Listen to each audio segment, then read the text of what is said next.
Hello, friends. Lee and Tammy Sanders back with you guys finally for an all new episode of I was about to say the RCWR show. It's like I like Wow. I like when it all blends together. No, we're here for a new wrestling with the topics. Nice to finally be almost back to regular rotation. I'm Lee Sanders, as always. Joined along with me is the beautiful and the lovely Tammy, Mrs. Sanders. Hello, everybody. Man, what's it been now? Because it seems like once we do a show, it seems like it's almost been like a month later. That sounds about right. That is just it's not what I envisioned when the new semester began. I, at least at minimum, was envisioning two shows out of a month. So the fact that it's only one show a month, that kind of breaks my heart a little bit. But it kind of balances out because normally we kind of usually, with this particular series, it's usually a deluxe joint. But even at that, I don't really want to try to do deluxe No, shows. no, no Yeah, deluxe. yeah, No no deluxe. deluxes. So we're gonna try to see if we can get back to at least doing two of these shows out of the month for you guys, because I know unfortunately with the new semester there is a lot of stuff that I don't get into on the Monday shows. Unfortunately, because the Monday shows these days it is just strictly about Raw recap. That's it. Unless there's something that is not necessarily transcendent, but something that's like, okay, definitely need to bring this up somehow on the show. Uh, I gotta at least mention this. Then I'll go ahead and do that. But like, no, lately it's just pretty much been mainly raw recaps and all that. So Nice to switch up, change pace. it's nice to switch up. It's a nice change of pace.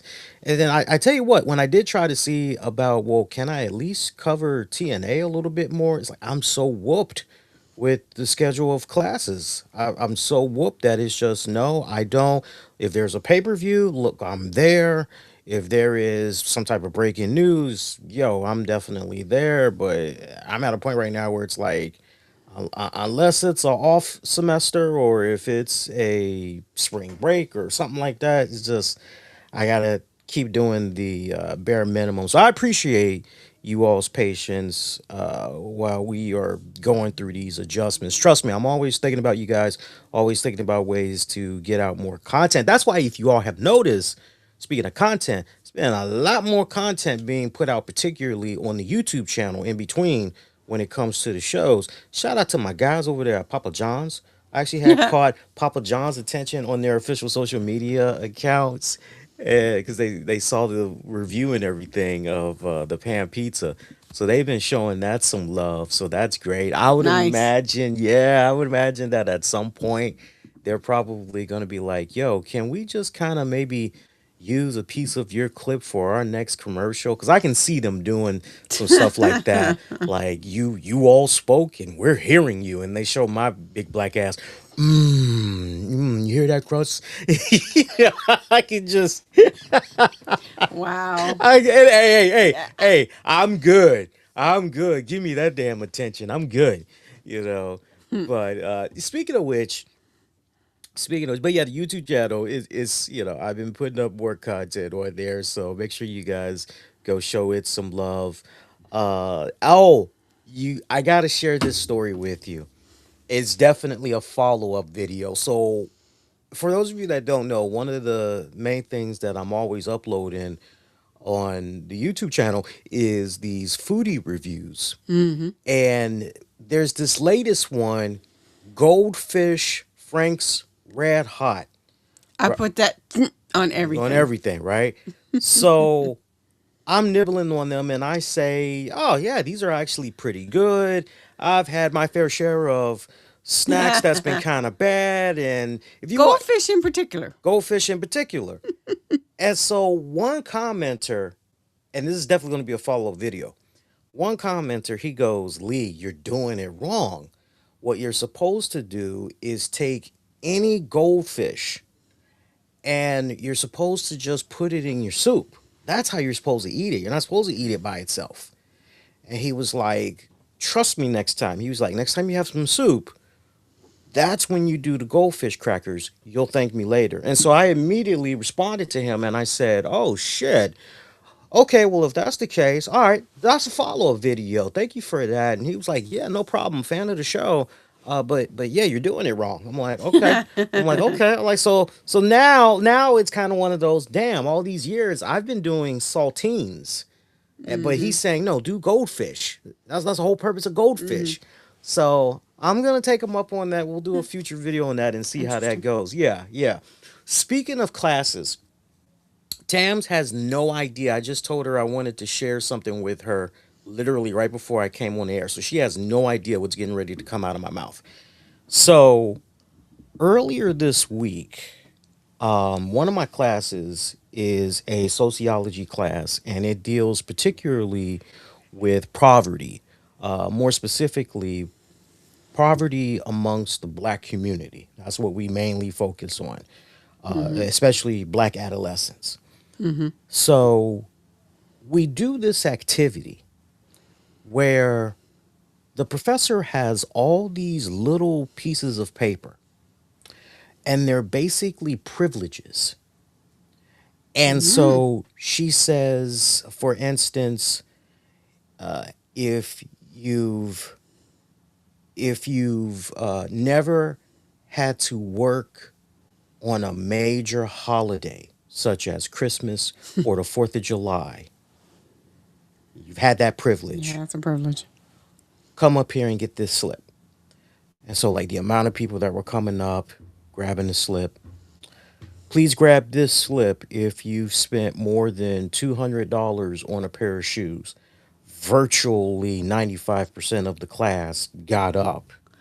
Oh, wow. And, right, if your parents have never gotten in trouble with jail, never faced jail time or something like that, come get, and it was just, and it was amazing seeing the amount of people that were coming up and picking up the privileges. But the one thing that I was trying to peep out for specifically was how many students are going to have multiple privileges, right? How many of them are going to like damn near be close to 10 privileges, if not more? Because when it Right. was all said and done, my professor laid out at least, I would say, 20 to 25 privileges, right? And I think the highest number range for students that had like privileges was somewhere between, I would say, 10 to 15. Now, I was thinking. if you were to ask me, okay, those students that had like 10 to 15 privileges, like how many students was that roughly?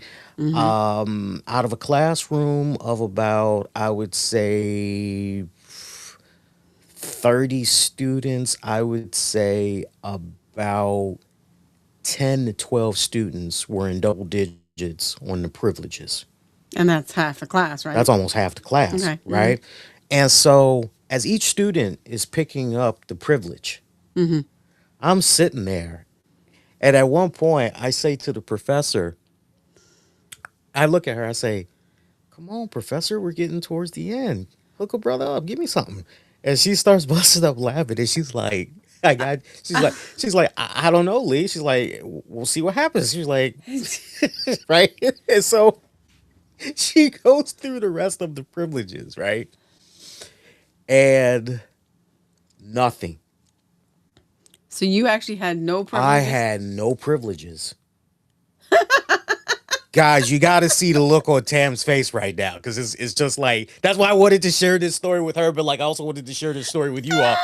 Like, not one Wait a fucking minute. privilege. Look, they even went, if you've never had to work in fast food, come get this privilege. And I'm thinking to myself, no, I worked fast food. I did it one time and it was for when Dan Snyder took Oh, over, I tried at the events when he for first took the over. stadium. Yeah, when he first took ownership of the Washington Commanders, at that point the Redskins. I'm like, no, that doesn't count. Like I'm sorry, like no, I worked fast food, so like that counts. Like that's yeah, I can't pick that up even. So I'm like, what the fuck can I pick up, right? But no, and I was the Wow. only student that had no privileges. And so the professor then, once everybody picks up their privileges, she goes, so you guys, observations, how does this make you feel? Blah this, blah that. And some students, they were like, well, I knew some of us were gonna have privileges, but and one student was like, I think what amazed me the most was those that had more than five, six, seven privileges. Mm-hmm. And then some students who were very astute, they go, well, if anything, I kind of couldn't help but notice some of the students that didn't have as many privileges, if at all. And like the student that said that, she's kind of looking in my direction, Mm-hmm. kind of like well aware. Because trust me, we all were peeping out Who like was getting up and who who was wasn't? getting up, right? Yeah. And so finally, after everybody was talking for like about 20 minutes, Mm-hmm. I raised my hand and the professor is like, Lee, you want to say something? I said, yeah, yeah. I said, look here. I said, it's obvious. I'm an older student, like I said, but seeing this exercise and the way everything had went down, if you would have told me that growing up as a kid in Chicago, suburbs, ghetto, growing up in the ghetto. I didn't mean to say suburbs, but growing up in the ghetto is definitely what I did Mm-hmm. say. Losing friends and family to drugs and violence, and the amount of people that I hung out with, the type of people that I hung out with. If you would have told me that way back then, that somehow through it all, I'd be in the position where I'm at now, I would tell you I'm having a hard time believing that, because I don't think I have a pitcher's chance in hell of succeeding in life. And so, I told the class and the professor, I said, my friends and family, they've been telling me for years, because I have fought and persevered through so much. Hey, we see you, keep at it, keep doing your thing. And I said, this was a very humbling experience. Um, and I told them, I said, I hope none of you all are ever in a position of what I had to go through when I was growing up. And you all are in such a very unique position that I want for you guys to do what you can to pay it forward, always forward. Mm-hmm. Mm-hmm. And that got me a standing ovation. I'm sure it did. I'm sure it did. So I mean, gosh, there's so much, so many places I could go with this. A lot of times you have the people who don't have when as they're growing up. Hmm. And when that happens, if you have just one person who shines just a little bit of light on what could be, Hmm. they're going to fight like hell to get there. Right. Because they see a light at the end of the tunnel, maybe not all at once, but in a succession. Right. That equates to a very strong spirit and a very strong mindset of where they don't want to be and where they do want to be. Right. But, I don't remember who said this, but there was always a sense of, there was somebody who said it, and I think they were a popular actor. But basically it said, look for the helpers. Look for the people who want to help. Look for the people who are in your corner. Look for the people, that help you to be a better you. And now, the other the other funny part of this is seeing let me just be raw. Seeing what this man has right now as we are talking is like, say that again. In reference to, you know, kind of looking back as well. Okay, so that younger self, this, that, and the third, okay, no privileges. But yet goes to the university of his choice, has a car to drive, has food on the table, has, you know, clothes to wear in abundance, has the privileges of the needs of everyday living. So it's kind of like, huh, interesting. I find that's probably the most interesting exercise I've ever heard, Yeah. and in a positive way. Yeah. In a positive way. Yeah. Um, and this is probably something that you've never heard me say, and this is to Lee. I knew where he was at when we first started talking. Loved him for it. Um, and then proceeded to try to change as much as humanly possible to make that different. And that was a mission for me, because I didn't want there to be not enough, did without, so on and so forth. Mm. So with what you have now, it has been, mostly your own doing, in reference to, your grades, your accomplishments and all of that. Has been, it's been nice to see. It really has been nice to see in reference to, because in the beginning it was like, oh yeah, yeah, oh yeah, I think I'm gonna do this, and 2 days later, nah. Yeah.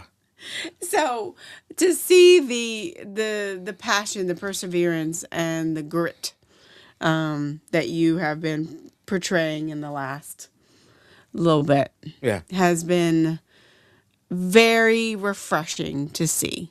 I remember, and even Lee will tell you, let him tell me he's actually trying to call out or not go to school or not do something, and I'm looking at him like three side eyes, like, you for real? Yeah. I was waiting to hear just one particular privilege, like nothing But wait specific, a but minute though. well, The parents hang on. thing. Full disclosure, because y'all, that may sound really crazy, right? But y'all got to remember, I'm the oldest student in that classroom. Oh well, most Well, no, parents. no. Let me finish. Let me finish. I'm the oldest student in that classroom, right? And then, so I'll give you guys a couple of more examples. At one point, the professor said, "Come up here and pick up this slip if you have been privileged enough to live in a place where there is more than four bathrooms." I couldn't even get up for that. Then there was a car thing. I'm thinking, okay, like buzzword car. I'm going, okay, this is me. I'm gonna get something like, You come drove get here. this. No, no, no. Listen, Oh, focus. I'm thinking, okay, she's probably gonna say, come pick up this slip if you've been privileged enough to be given a used car. And I'm like, okay, yeah, that's me. No, instead she goes, come get this slip if you've been privileged enough to get a brand new car. Yeah. And some of the students, they're like, so like my parents had for my birthday, like, does that count? Yes, it does. We're like, oh, okay. And the amount of students that went and did that and picked up those slips, right? Mm-hmm. And so I'm like, damn, there's not one fucking thing that applies to me that I can, pick up a slip and then there was even this one joint. Um, if you've been privileged enough to go to another country, I think where you have family. No. And I'm like, no, I can't, where you have friends and family. I'm like, no, that doesn't even apply to me. Like, what the hell? Mm-hmm. You know? If you've been privileged enough to visit more than Cheater said 5, 6, or 7 states, I'm like, no, that's not me. Mm-hmm. And so, like, each privilege that was out there, none of them apply to me. Not even, and she even went there with the education. She said, if you've been privileged enough to not rely on any financial assistance Mm-hmm. for your tenure Mm-hmm. at the university or in regards to your education, your higher education, come pick up a slip. Mm-hmm. And the amount of students that went and Oh I, yeah, and because right, parents. right, and I'm like, and that's why I said what I Wow. said to them. Like, I mean, trust me, like, and then everybody at home, like, when you really take a step back, I mean, these kids, they got it good. Oh yeah. It's nowhere Yeah. near like when we were growing up. When we Mm-mm. were growing up, we were going through the Rocky Balboa story. Right. We had to fight tooth and nail. Mm-hmm. These new crop of kids that's coming up, like they are very fortunate. Very, and and Very. and and I'm proud of you for standing up and saying that, because those same kids also needed perspective. Exactly. If you had have done, just full transparency, if you had have done that 25 years ago, same college, Mm, and done that same thing, mm. I wonder how much the analytics would have changed. It's a It would damn have good been it would point. have been it would have been a lot, or at least in my mind, Yeah. of a thought process, but it would have been a very different outcome, Yes. because that just shows you how privileged these kids are, Yes. and thus breeds entitlement. Yes. But you know what was really cool about my class? Mm-hmm. They all didn't really realize how good they had it until we did that exercise. Mm-hmm. And Mm-hmm. the thing that I picked up from them early on, even way before this exercise, they want to learn, they have that curiosity. Yeah, this is going to fulfill a general ed requirement or part of the sociology major or Mm-hmm. minor, but no, there is a legit curiosity. And I just like the fact that amongst these kids, no egos. That's good. Right down to the point. When That's I good. said what I said and I got the standing ovation, the professor was like, first time, and and I've been teaching this class for like almost 20 years. She's like, I've never seen anybody give an ovation before. And she gave me my flowers, and she was like, I got to tell you, Lee, like, I've had other students in the past, but not as put it as eloquently as you just did just now. She's like, but I've had other students that have literally said the same thing that you've said to a certain degree, you know and and one of the students, they were like, hey, it may have taken you a long time to get here, but you're here at the table now, and that's what matters, you know. Agreed. And I said, hell Agreed. yeah. I said, hell yeah. So, very fun exercise. I gotta say, very eye opening. That's that is one that's even like, well, damn, for me. Yeah, I'm actually glad, in hindsight, I'm so used to Lee telling me about his day, most of the time in reference to what happened and so on and so forth. I'm kind of glad you held that for this point in time. Because it actually really, that was a really good feel good story. yeah, It really was. yeah. It really, really was. And what didn't feel good? What? What didn't feel good, you know, was the pay per view last night.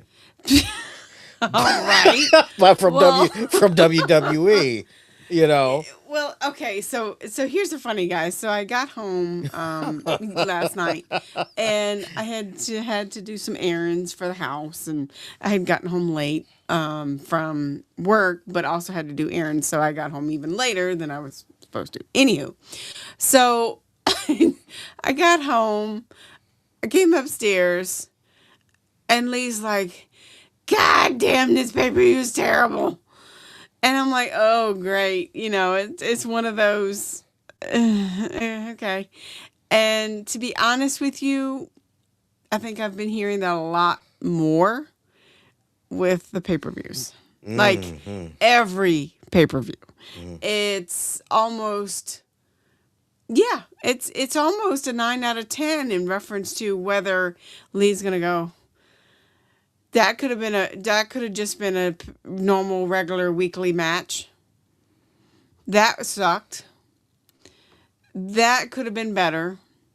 So, yeah, I'm hearing that a lot. I don't actually watch the product as much as I used to, because of, this and that and third and what have you.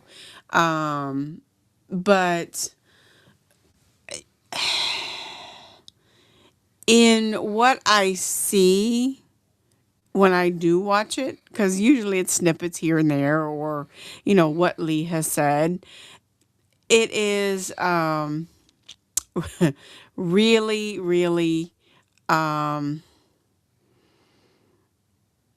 I don't find the excitement in it that I used to. Yeah, yeah. And I think that seems to be one of the main recurring points of observations that continues to pop up, just like what you said.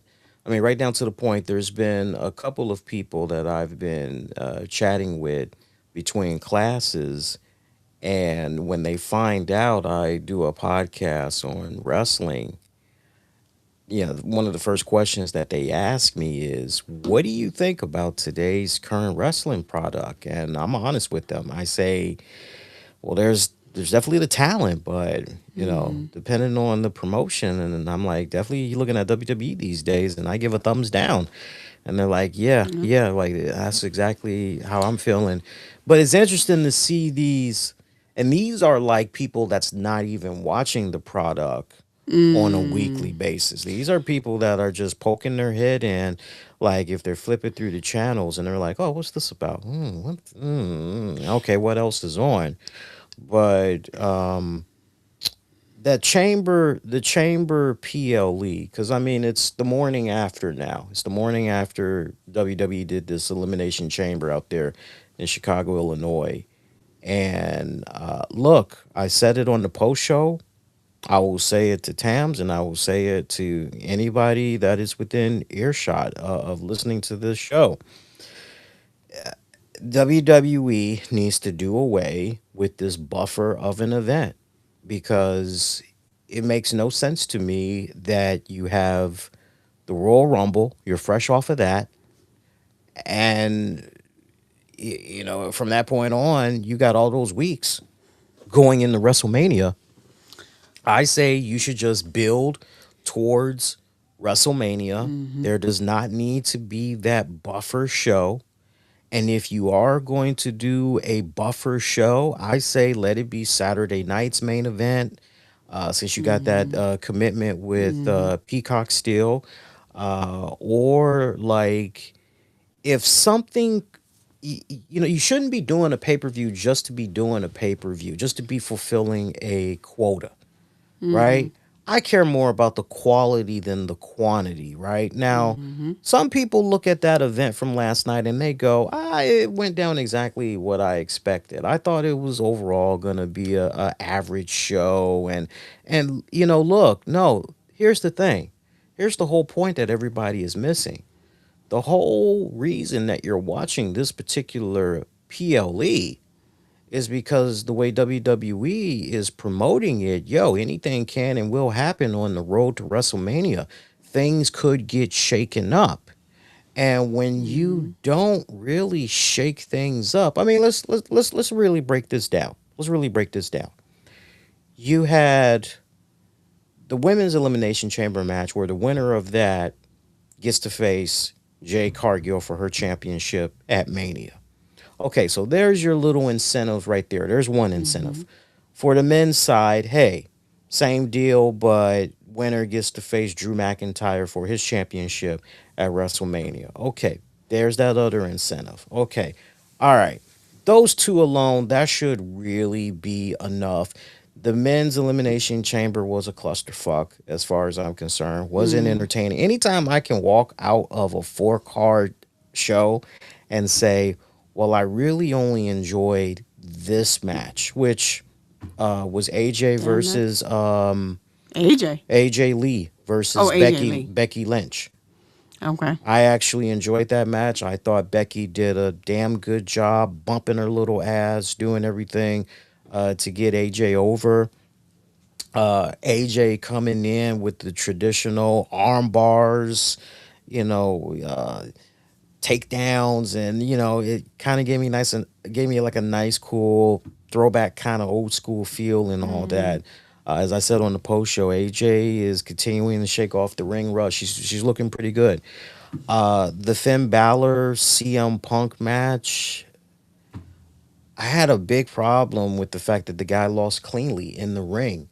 Like the Chicago crowd there at the United Center, Mm-hmm. they knew this guy was going to lose, which Right. is more the reason why it really should have been jazzed up. It Mm-hmm. really should have. But the fact that no Judgment Day interference happened whatsoever, the fact that you didn't have, like, if there was ever a time for some type of a rally cry, like, oh man, Raquel Rodriguez, she didn't get it done in the chamber match there, and you know, man, we're short tonight. Yo, even more the reason why Judgment Day needs to come together and we need to do whatever we need to do to make sure Finn comes out as the world champion. Cause yeah, you know, Judgment Day, it's all about family and all this other shit. At least that's the way Mm-hmm. Liv Morgan, every time she pops up on TV, that's the way she's always trying to spin this and everything, right? Mm-hmm. Let's continue to build on the fucking friction. I Mm-hmm. said on the post show last night, I said, how cool would it have been if instead you would have had Raquel Rodriguez win the women's elimination chamber match? Now you go into Monday's Raw and then like 50 plus days in the WrestleMania. Liv Morgan's got a shot at Mm-hmm. cause she since she won the Royal Rumble, she gets to go after Stephanie Vaquer's championship. Oh wow, Raquel won her elimination chamber match. So she's going after Jade Cargill and her championship. Holy shit. Can the girls in Judgment Day do a sweep? Can they get both championships? Mm-hmm. And then we've already seen Liv Morgan's true ulterior motive. She's like, don't nobody be women's champion except for me, you know, and we've seen her do the fake ass, oh, good luck to you, girl, and all that, but you know, she's fake as fuck. What an interesting story arc that would have been with all Mm-hmm. the friction that's already happening in Judgment Day. Mm-hmm. Ooh, which one of these women is actually going to get the job done? Hey, could you imagine if it was Raquel Rodriguez that gets the job done and Liv comes up short? Ooh, what does Mm-hmm. that mean for Judgment Day going forward? Does that mean Liv really needs to take a backseat to Raquel? Mm-hmm. Or does Liv ultimately backstab Raquel all in the name of trying to take away the championship? Like, Right. if I can think of this most simplistic shit and it just comes naturally for me, Mm-hmm. I can only imagine what the other fans are thinking. if they're even thinking along those same lines. And yet, what we are essentially given is a bare minimum. It's not even we tried, it's just we put this together. Have at it. So, in hearing what you're saying and thinking that through, okay, so it seems to me, at least seems to me like there's 2 to 3 issues. My first thought process is you are spreading the content that you have too thin because of your commitments. That's problem number one.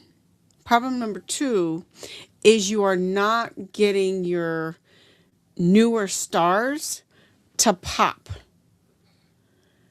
because you're not bringing them up through the ranks. You're relying on all of these older wrestlers who had the pop, and now you at some point need to bring them up because that's the meat and potatoes of your company going forward in the next 10 to 15 years. That's number two. Number three is the consistencies of your storyline to build up. I mean, grant you, okay, is there a piece of it to where the attention span isn't there to build like it used to be 10, 15 years ago? Maybe. But why not give someone, oh, damn, I didn't see that coming, you know, or something like that. Make a, if you need to do it because the attention span's not there for weeks on end, then figure out a way in creative writing to make sure that, first of all, you're getting your younger talent over. And then number two, giving something to where your fan base wants to watch and it's a must see. Those three things will and should help your product. You would think so, but when you've got guys like Bruce Pritchard, Michael Hayes, Road Dogg, and all those other the good old boys, the old guard. Yeah, but Remember, no, look, oh, because you're making very valid points, but I can easily counter that and say, well, look at Chelsea Green. Chelsea Green can do no fucking wrong, but in the eyes of Michael Hayes, oh, she's just a really good mid Carter. She's got no business being, sniffing the World Heavyweight Championship. She's got no business being in the rankings of a. yeah, but that's your attitude, not your, but Michael. Right. That's Michael's attitude. He's actually putting limits on her that you don't even know if she can or can't. Hey, you're not getting any pushback from me, No, no, but I but know. I'm just saying in reference no, to. but listen. You say, here's the problem. Here's the problem. Man, this is because I don't want to get too in the weeds on this because this would be like a whole show. You see somebody like a Chelsea Green and any and everything that is being given to her, she's fucking hitting it out of the park.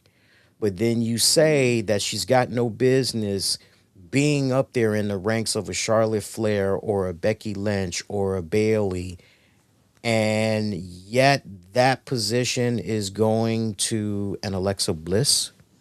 That position is going to a Tiffany Stratton. That position is going into a insert the name that whatever fits your the old guard. This is my whole point. We all can come up with all kinds of really cool ideas, and we could be Yeah. like, "Yo, this person needs to." But the main problem is the current guard that is all answering to Triple H, Paul Levesque, who's the head of the fucking creative. You right? Like until you really shake that shit up and get that old guard Yeah, you out ain't of gonna get there, no. You're not gonna get anything different. okay? You're just not. Cause what honestly should have happened if we really were gonna shake up the road to WrestleMania, Raquel should have came out of it. Even Kiana James was in that motherfucking joint, and she shined like a motherfucker. She looked more comparable. She looked more comfortable. She looked more in her realm than Tiffany Stratton, who it's weird because at one point Tiffany Stratton was like the fucking shit. This woman, everything she touched, like she could do no wrong. Mm. And it just seemed like she just went the reversal the longer that she was up on the main roster. It was like everything that she learned Mm. from the performance center to NXT, once she went up to the main roster, and she cooled off within months, it just seemed like, okay, she's no longer hungry. She no longer gives a shit. You asked me something a long time ago, which was, do you think with these house shows no longer being there Mm-hmm. and giving these guys an opportunity to fine Mm-hmm. tune their shit, if that's kind of coming back to bite them in the ass? And I would I remember say asking you that. yes. I remember asking you that. Mm-hmm. I would say yes. Mm-hmm. And right down to the point, I remember there was an interview that Cody Rhodes recently gave, like in the past month to month and a half ish, Mm-hmm. where he said he tried talking to the higher ups. He tried talking to TKO and was like, yo, can we bring back the house shows? Because part of his whole Mm-hmm. thing was Yeah. we need to work on our shit a little more. And Which, he was like, yeah. it would also be a nice incentive for us to try out some of these story arcs that we're doing, Mm-hmm. try to figure out what Mm-hmm. works, Mm-hmm. and And what doesn't. and adjust from That's there. true. And he was like, we don't even have That's. to do that many shows, Mm-hmm. many house shows, Mm-hmm. but let's go ahead and TKO's like, no, Well, not only that, it's, in adding on to what you're saying, it's also how you get your younger talent over. right, They work out the kinks, they try their story arcs, they da da da da da da. But you find out what works, and you just carry that motherfucker until success. right, And meaning you do house shows, it builds. Oh, hey, I like that. It builds, it builds, right, it builds, it builds. And then you have a younger wrestler who is now going to pop for you. exactly, So, exactly, yeah, yeah. I exactly. mean, yeah. I mean, there's always a method to the madness, um, in reference to certain things. And that was what worked for them. I want to read the latest polling So, results. I want to read the latest polling results to see where things stand right now. If you guys haven't voted yet and you got Twitter, go on over to Twitter at the RCWR show. Right now, I am seeing with almost 60 votes coming in, 1% of people said they were either skipping or they skipped Elimination Chamber. 27% gave the event a thumbs down. 29% gave the event a thumbs up. And top dog right now, 41% are staying in the middle when it comes to Elimination Chamber. Appreciate everybody that had cast their vote. Continue to cast your vote. You got a handful of hours left. I gave the event a C minus. I still stand behind it the morning after. I still say mm-hmm, it's a C mm-hmm. minus of a show, but I'm more interested in what they got coming up on the Raw show than anything else. Wow. Yeah, yeah. By the way, I didn't really realize this until afterwards, but they did this segment with R Truth where you had Nick Aldis and Adam Pierce. They're trying to figure out what's the mystery inside this big old box. And Mm-hmm. people kept thinking it was going to be Chris Jericho. It wasn't Chris Jericho. It was this guy named Danhausen who's been on the independents for like a long time, and he was Mm-hmm. in AEW for a hot minute. He was the big reveal. But it was funny seeing our truth right before the big reveal. He's like, "Oh man, I know what's inside the box," and all this and Pierce, they're like, "You do?" And he's like, "Yeah." Oh man, it smells so good. And they're like, "What are you talking about?" And it turns out our truth had the pan pizza from Papa John's. and and you knew it was a prepackaged thing because they did these annoying cutscenes from like different angles within Oh, like seconds. uh-huh. So you knew you weren't watching potentially something that was just live backstage.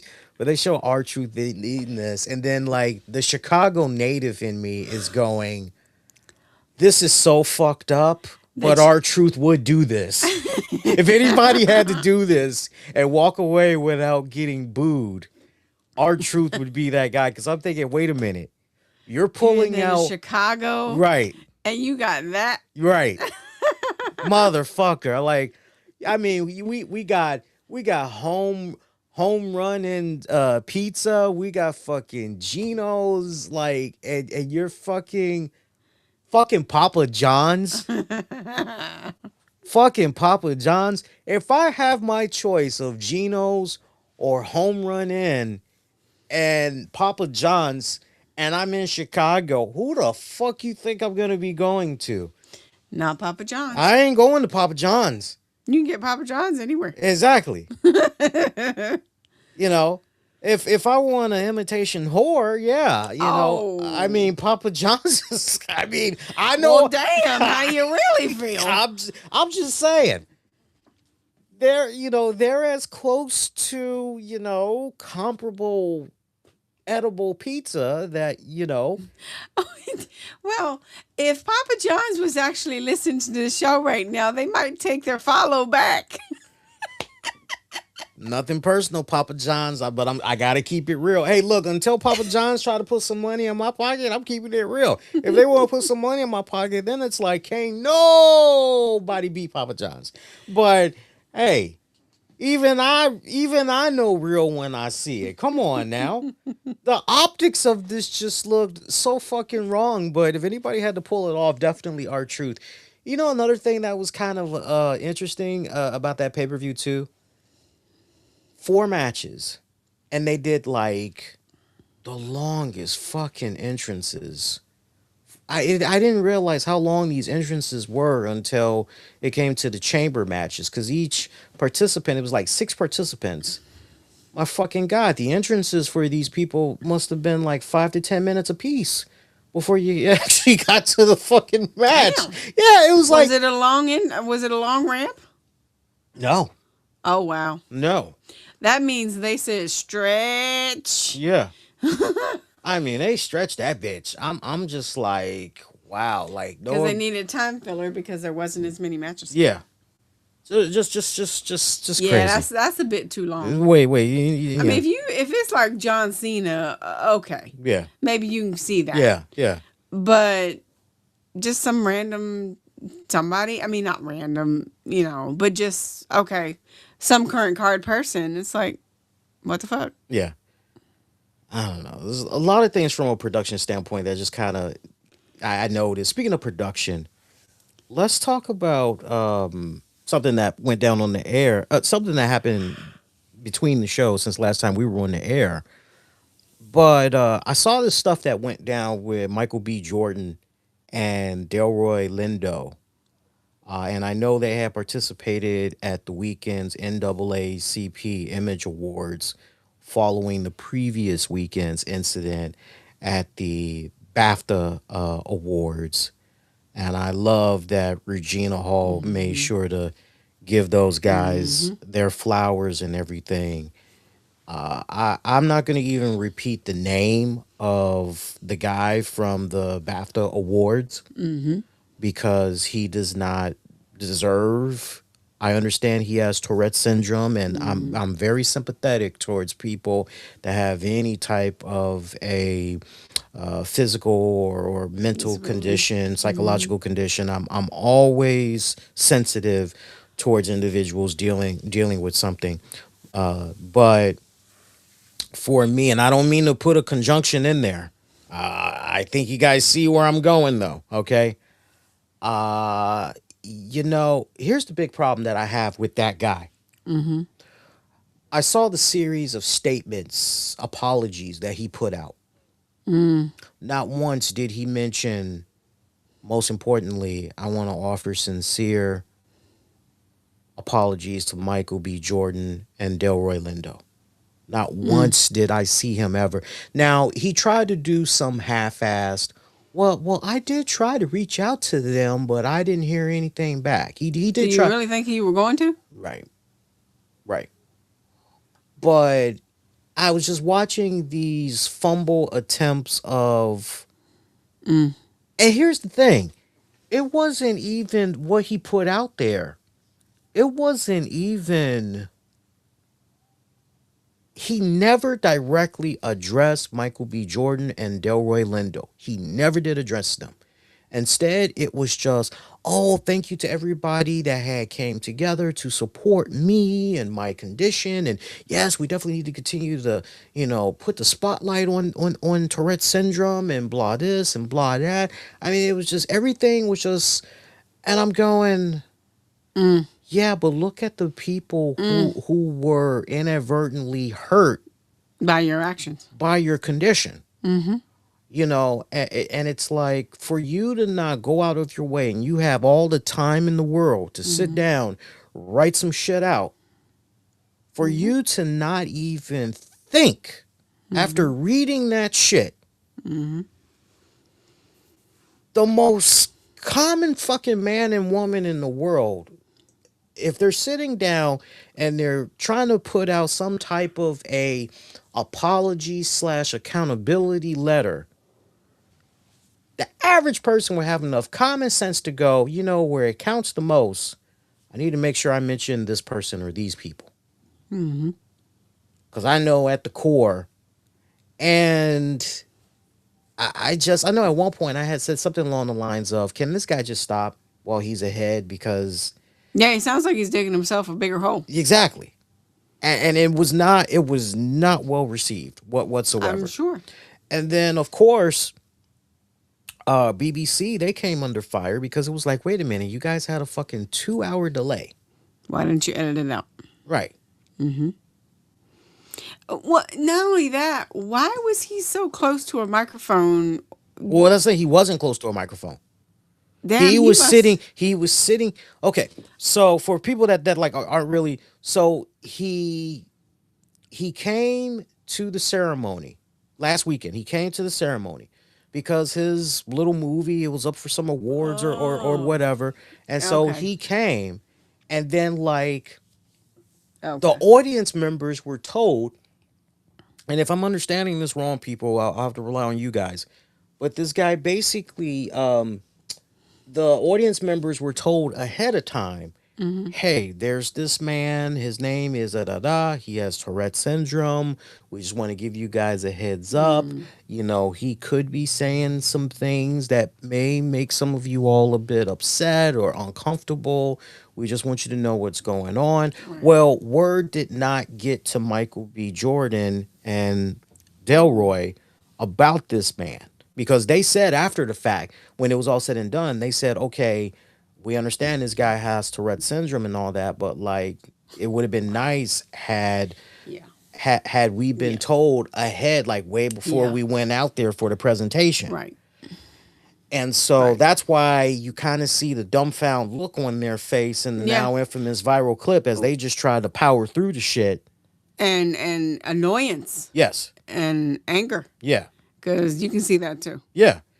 And so my whole thing, if this, Wow. Wow. right, and the presenter for that joint, who was like, oh, if you were offended, and I understood how he was trying to address the situation, but he didn't help. You Right. shouldn't just take that shit on the chin. No. You know what I'm saying? Like, there's a show that I like watching from time to time. It is on TLC. It's this young girl.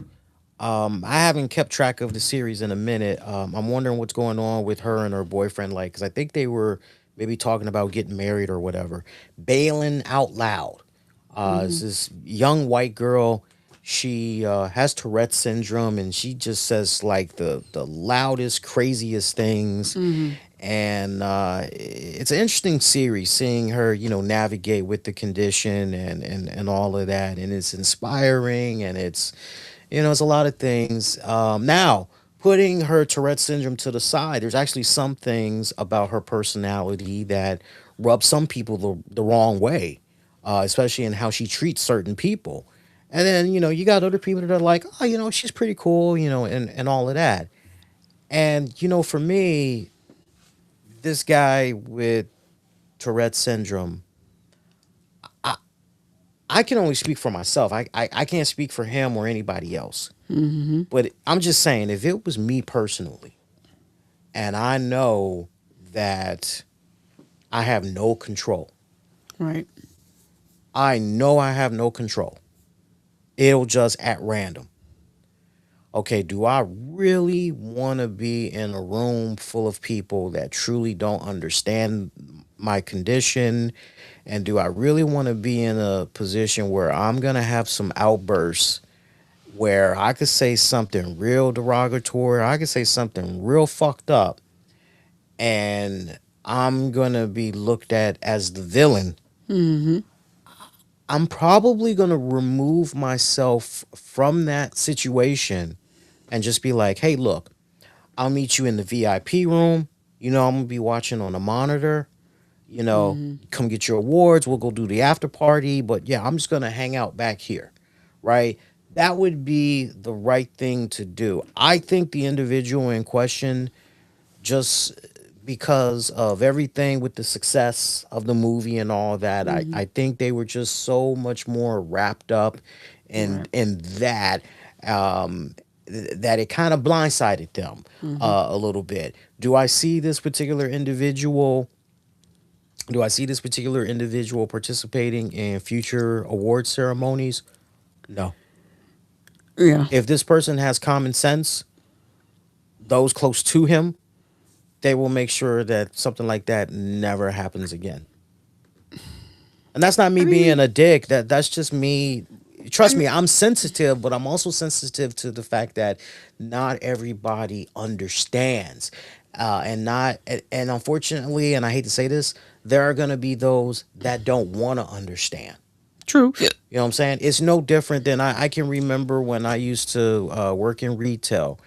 And there used to be this person that would bag for me from time to time. He was a young dude. His name was Ibrahim, and you could tell by looking at Ibrahim clear as day that he was mentally challenged. Mm-hmm. And I liked working with Ibrahim. He would ask compounded questions that could annoy you. And there would be a few times that I would be a little bit annoyed. And sometimes I would say to him, hey, look, I'm good. Won't you go ahead and help out Mrs. So and so because I got it from here. And he would push back a little bit, and I would tell him straight up, I'd be like, look, I'm a man and I'm okay. But this woman right here, let's just say Mary. Mm-hmm. Mary, she's by herself. She's a much older person than I am. She really needs help. Go Mm-hmm. back for her. I'll be okay. And that's not me at 100% dismissing Abraham, Mm-hmm. but it is me going, no, legit, I'm good. I really don't need help. Right. You know, help those that actually need the help. Mm-hmm. But I would come across people from time to time that would treat Abraham so, and this would be dead in my face. They would treat him like, So disrespectful. yeah, they Mm-hmm. would talk nasty to him. No, don't do it like that. They yell at him and all that other stuff. And I can tell you, people, more than once. And if I'm lying, let Tams jump out there and say, first time I'm hearing that, bullshitting. I would come from behind the register, and these customers weren't sure what the fuck I was about to do, but I would lean over to them and I would whisper and I would say, hey, not for nothing. This guy is mentally challenged. Try to cut him some fucking slack. Mm-hmm. And as soon as I would say that, then they would kind of really, oh shit. Mm-hmm. Because they're so busy, like, Yeah. and what, Yeah. like, it never really crosses their mind that if they actually just took a minute To look. to actually look, Mm-hmm. oh shit. Mm-hmm. Then all of a sudden, thank you so much, Yeah. and Yeah. all that other shit. Mm-hmm. Once in a while, we get, I'm so sorry, man, I didn't know. Mm-hmm. But most of the time, they were beat red with embarrassment, I'm sure. you know, and so you have those people that are out there that there is this blind ignorance, Mm-hmm. you know, Mm-hmm. and I appreciate the movie, and I hope it continues to be successful, continues to spread the awareness and all that other stuff, but you can't have you can't put the spotlight on this condition, and at the same time, well, it's okay if I call somebody a nigger because I've got Tourette syndrome. I can't help myself. Crazy things just come out of my mouth. I have no control over it, even with medicine. So Yeah. try not to be offended if I call you a nigger, But because wait a it's minute. because it's not But intentional. but wait. The more important piece of that is the two people that it would affect the most. You don't tell them. Right. That's number one. Right. Number two, you don't friggin' edit it out. Yes. So now that the nation is now making him or vilifying him, Yes. what the hell? Yes. So, I mean, it can't. There is no way that this is a fucking lapse in judgment. Right. No way. Yeah. Whoever was, I'm telling you, whoever was the technical director, they're in trouble.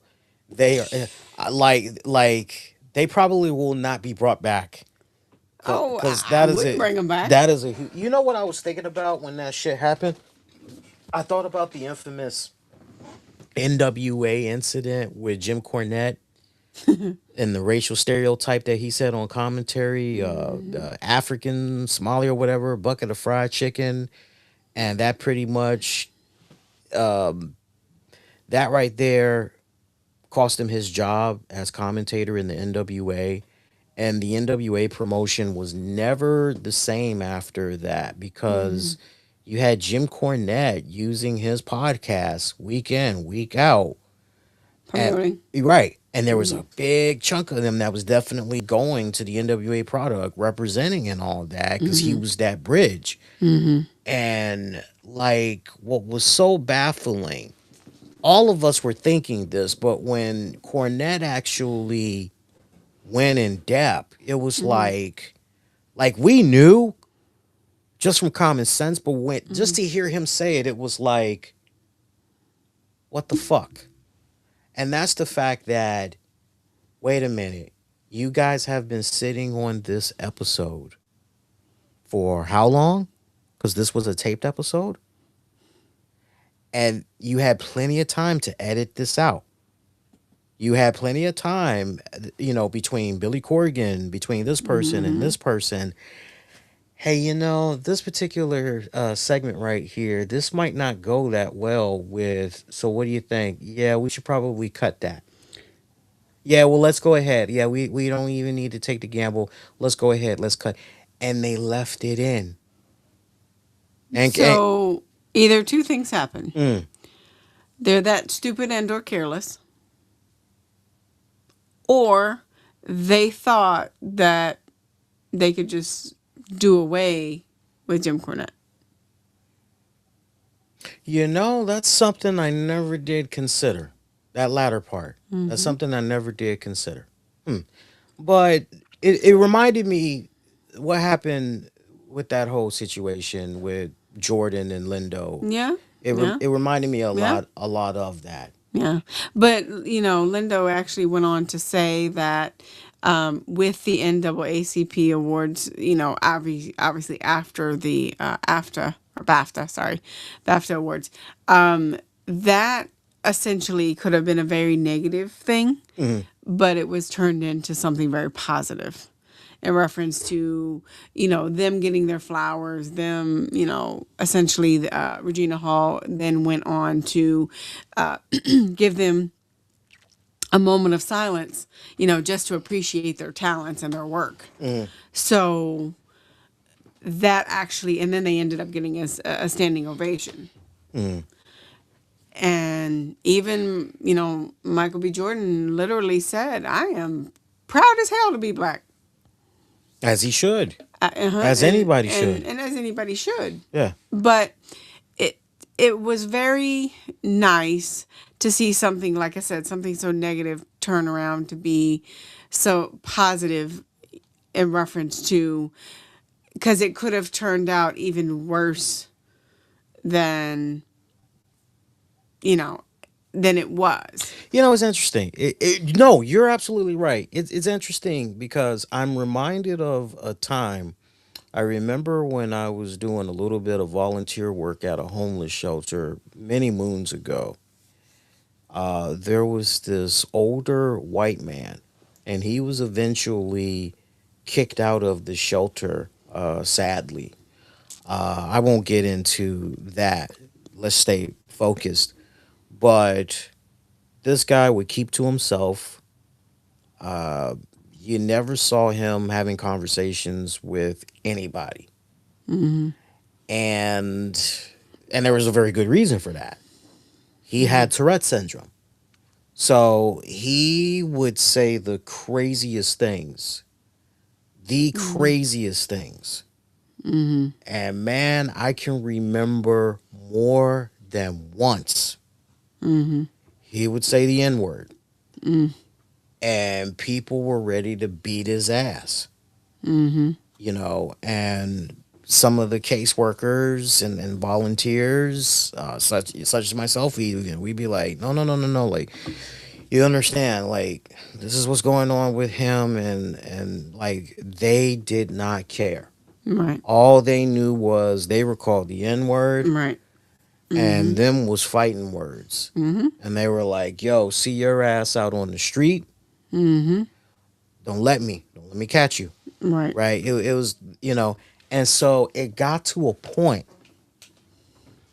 Now, this part I never said out loud, and this was real fucked up. What happened? I know one thing. I was blindsided because had I known beforehand, I would have tried to, at the minimum, make other arrangements for this guy to go stay at another shelter. But what ended up happening was the coordinator for the shelter, as Mm-hmm. well as a couple other people, they went, "We got to get rid of this dude." Mm-hmm. And so they were like, "What can we do? Like seriously, what can we do? Like, is there anything? Like, what exactly can we do?" And so they were thinking about it. They were thinking about it. They were thinking about it. And then it was like, "Well, wait a minute. He's reached his maximum as far as his stay here at the shelter." Mm-hmm. Because like normally, I think typically 3 months, but in some instances, you could get a 6 month stay. And he was there for 9 months. Mm-hmm. And so they were like, "We got him." And allegedly, they tried calling his sister, who I think was in Florida or whatever. And she pretty much was like, "I don't want him." Allegedly. Allegedly. And so I remember from what I heard the next day, Mm-hmm. they woke this guy up at like 1 o'clock in the morning. Oh God. Yes, bullshit you not. Told him he had to go. Well, you'd think one would at least wait till like 8, 9 o'clock. Right. 1 o'clock in the morning. You know. Yeah. So it's Yeah, I just mean like, that's yeah. you know, I mean, is it something that I think back in the like the 80s, 90s there was a lot more awareness than there is now. Oh It's just yeah. not talked about anymore. No. It's not. No. It's not talked about, it's not documented, it's not encouraged, not encouraging, but encouraged in reference to, you know, oh, well, he's on this show or that show, or meaning, somebody's talk show. Yeah. And just in reference to raising awareness. Because I remember back in the 80s, you saw that quite often, Oh yeah. and even into the 90s. But so it's really a very how do I say this? It's a very touchy subject. But what you don't ever want to have happen to that person is essentially isolation Mm-hmm. because of a disease. Mm-hmm. So it's very tricky. It is. It is. It is. I don't know why, but I had just got this. Well, I kind of know why, but of all the things that popped in my head just now, I'm reminded of the infamous episode of Quantum Leap where Sam leaps into a mentally challenged person. I don't remember that episode at this moment. So he's leaped into this mentally challenged uh, guy who's the younger brother of. I'm trying to remember what happened with the older brother. I think the older brother worked worked a mine or something, and basically Sam was there to make sure the older brother didn't get killed. That's basically it. But I'll never forget. I'll never Oh, wait a forget. minute. That's sort of, yeah, just It's a briefly. it's a gift now, but I'll never forget because I remember watching it in real time as a kid, and I laughed my ass off when Sam looked himself in the mirror and he said what I'm getting ready to say. Again, I was a kid at the time. Now when I watch it, I cringe because I go, but when he looks himself in the mirror, he goes, I'm retarded? And then it just goes right to the Quantum Leap, theme intro and everything. Oh, wow. Yeah. Well, that particular explanation is nowhere in popular vocabulary now. Now it's yeah. Yeah, Yeah. it's And like for a very no. and for, yeah, Yeah, it's and for very good reason. Like you understand now and yeah, it's like yeah, okay, yeah, like we get it. Like that, the word crippled, yeah. for people that are physically disabled, Right. crippled, like that just, yeah, like, yeah, yeah, do away with that word. It's interesting because I was part of a Q&A with this Washington Post reporter that came by our class earlier this week, actually. And we had to take the hour-long conversation that we were having with him as far as proper etiquettes in journalism and career advice, and it was wide-ranging topics. But he had touched upon how politically correct that we are, and that part of working in the journalism field is understanding where the culture is going and trying to get ahead of it. And so he was giving us perfect examples, and he had touched upon the fact of, hey, at one point you could say, and he was struggling to say retarded. Mm-hmm. And he was like, fuck it, I'm just gonna go ahead and say it because it's hard for me to not say it without making my point. He was like, but Yep. I retarded. agree. He was like, retarded. And our professor looked at him and she kind of was, she kind of had a cringe look on her face. And he was like, no, no, no. He's like, it's to make a point. Right. And then he was like, obviously, and he beautifully segued it into the Washington Commanders. And he said that when he was working for Sports Illustrated, he saw the writing on the wall like years before that. Yeah, they're not going to be called Redskins much No, longer. there was It's so much turmoil right, with the name. I right, mean, years. right. But the main point. Yeah. So he started calling them Washington. Ah. Sports Illustrated was like, "Why are you doing this? Like, what the fuck?" And he's like, "Look, I'm getting a general sense of where the culture is going. This is about to start becoming a very controversial word, very taboo-ish. Mm-hmm. Because if Mm-hmm. you don't stop at Redskins, then what about Right. the Washington Blacks or whatever, Right. fill in the blank." Mm-hmm. And there's people at Sports Illustrated. They're like, "Nah, man, like, what are you talking about? Like, nah, just go ahead." He's like, "No, no, no, no, no. I'm just gonna continue to call them Washington." And then Okay. about 4 years after that, that's when Sports Illustrated was like, "Okay, we're kind of seeing what you're talking about. Okay, we're gonna go ahead and embrace this." The NFL, they still didn't, but ultimately they came around a couple of years later, Mm-hmm. and it was one of those things like, huh, okay, so trying to stay ahead of the curve and Mm. all that other stuff. Okay, interesting, interesting. Makes sense. I saw a comment in the chat. All you have to do for anybody that's joining us, perhaps via YouTube, if you actually, I don't know what devices you guys are on, but if you actually go into the description, you can actually see, if you want to get a little taste, you can actually see some of the stuff that we're going to be covering on the show or that we have covered on the show so far. Honestly, I don't think you really need it. I think if you just honestly just continue to be a fly on the wall and just get lost and enjoy the conversation and want to participate that way, you're definitely more than welcome to.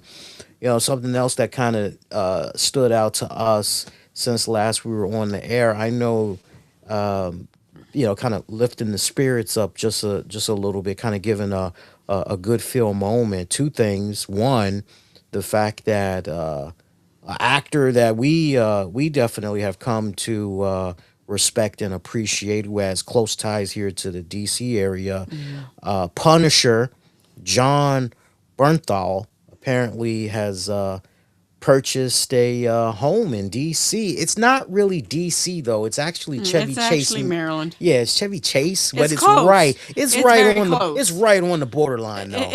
I get it because they Yeah. teach you this in journalism. They go, well, is it more buzzworthy to say Chevy Chase, Maryland, or DC? And it's like DC. DC. DC because I mean it's pretty close to DC. Number one, like literally 15 minutes. Hmm. And I assume that buzzworthy would be like your biggest city. And then Hmm. people go, "Oh, versus where?" Hmm. Hmm. Especially if you're not from here. Hmm. So, but nice area. Hmm. Very nice area. Hmm. Not too far from your dad, yeah. No. Nope. Well, Dan Snyder used to live over there. Well, I mean, live in Chevy Chase. Mm, Big house. mm, Big, big, big house. mm, Anyway, but yeah, it's not uncommon for you to see major politicians, celebrities in that area, mm, because that is a heavy hitting area for people who have that type of wealth. mm, So good for him. I mean, good for him. I mean, I've been seeing him a lot mm, in the area, mm, like a lot. mm. Oh yeah, Don Badano was here. Blah blah blah. He was, out at Knicks game, at the Wizards game, or Commanders. Commanders, or local sporting event. Wrestling. He's a big wrestling fan too. Yeah, Yeah. yeah. So really has really been seen, and the news does a really good job of highlighting where they see him. Yeah. Yeah. How much longer do you think it's going to be before we see him show up at a Costco, Sam's Club, or maybe our favorite carryout? Do you think it's Well, possible? the favorite carryout, I could see that. Uh, I don't know necessarily about a Costco, but maybe, your local grocery store because dang, I ran out of this, that, and the third, you know. Um, so it's definitely possible, that and the, possible detail that comes with. So. Yeah. I hope I get to run into him because I would love to run into him. I would. Yeah, that would make your day. That would. It would so fucking make my day. That would make your I day. wouldn't mark out, but I definitely would be like, "Yo, John, big fan of your work. Love you. Been checking you out since The Walking Dead, dude. Everything you like touch, it's watchable. Like, keep doing what you're doing." I don't think this is going to be the end of hearing more about him back in DC. I think he's really going to be kind of tying it back earlier as far as paying it forward. I definitely think he's gonna be doing Well, a lot of stuff. you have the area. Yeah, You have the area to be able to do that. yeah, And in DC. yeah. Of course, the dog story, Yeah, Jet Blue. Jet Blue. So that's his Yeah. official name, Jet Blue. Yep. Because that was the name of the flight where the owner was going on to. We, That's you or know, the terminal. we don't need to be long winded with that, but like, I'm sure by now everybody has heard that story about the dog that basically JetBlue is the dog's name, and the dog was abandoned at an airport by its Kiosk. owner Yeah. at a kiosk because the owner didn't have Have the the proper necessary. documentation. Yeah. Yeah, the owner didn't have the proper documentation to board the flight with the dog, and the dog is a golden doodle. So she told the people at the airport that she would be back. Well, that didn't happen. And essentially, obviously the police that came to assess the situation that were called because obviously you Yeah. can't just have a dog in the airport. The officer and his name I don't know. I do know, it just escapes me at the moment. Ended up, coming in and rescuing, the dog, and then ended up pretty much. Long story short, the family had been looking for a golden doodle already prior to that, and ended up putting in papers for adoption, and he's been legally adopted. It's just one of those reminders. It's like, look, if I don't have what I need to travel with my pet, then I'm going to make other arrangements. Yep. Plain and simple. Yep. Plain and simple.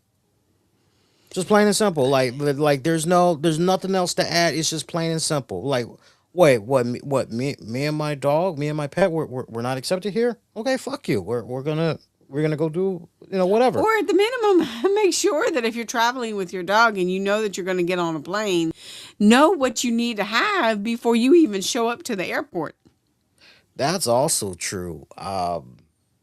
I don't know. Because let me tell you, I would have missed my flight.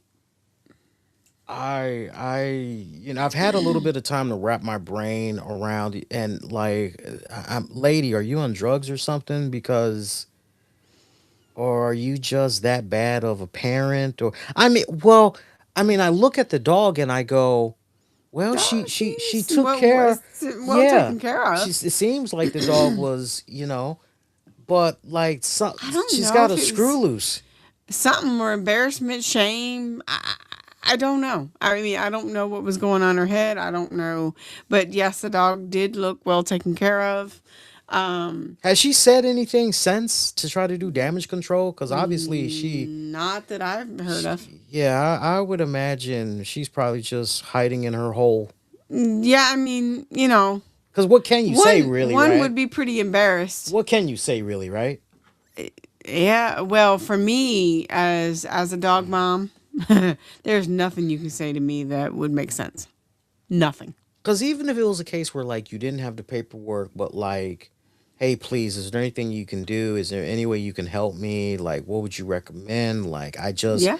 I would imagine they Yeah, would have versus tying me tried. to the damn counter. Right. I would imagine they would have tried to work with her or something. Yeah.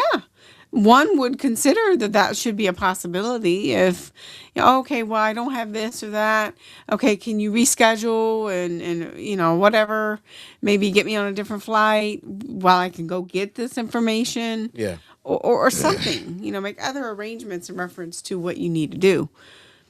I just, for me, I just don't see it in reference to, that would never have been even a thought I would have ever entertained. So. Don't be like that fool, people. Seriously.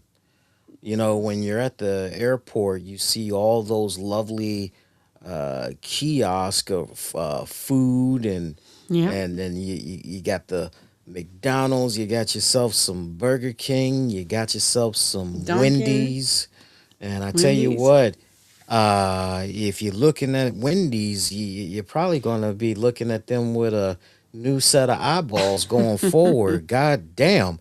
So Wendy's is closing a shit ton of locations, Mm-hmm. apparently.